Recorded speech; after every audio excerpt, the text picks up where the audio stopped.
तिहिड़ी block अंतर्गत पालियाबिंधा पंचायत विजु जनता दलर पंचायत सभापति और कार्यकारी सभापति निर्वाचन सरी दलर वरिष्ठ नेता नवकिशोर मल्लिक और धामनगर युव बिजेडी सभापति सुधान नायक निर्वाचन फलाफल प्रकाश करथिले। श्रीजुक्त जखन साहू सभापति, श्रीजुक्त दुष्मंत नायक कार्यकारी सभापति रूपे निर्वाचित होइथिले। एही समस्त कार्यक्रम को जो माने सहयोग करथिले सेमाने हेले प्रवीण नायक, विश्वरंजन नायक, क्षीरोद शतपथी, किशोर मल्लिक, चिकुपाल एवं बहु बिजेडी कर्मी उपस्थित थिले।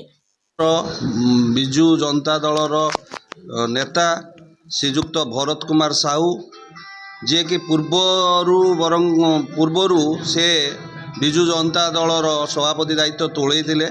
तांकु सभापति भाव मनोनीत कर सर्वसम्मति क्रमे मनोनीत करागला एवं ता सहित दुष्मंत नायक तांकु कार्यकारी सभापति भाव मनोनीत करागला।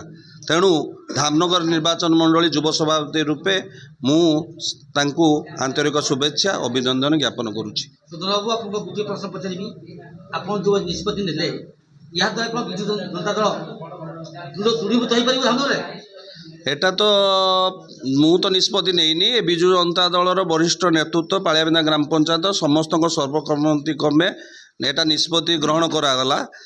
एत द्वारा जो दृढ़ीभूत कथा जोटा कहगला जे जो विगत बाई इलेक्शन आमर जो पालियाबिंधा पंचायतर जो लॉस होता तेणुक नेतृत्व भरोसा अच्छी पालियाबिंधा जनसाधारण पालियाबिंधा बिजु जनता दल लोक मानकर से नेतृत्व में जमीती यथर हूँ जो आगामी जो इलेक्शन आसुच्ची भल फलप्रद हम।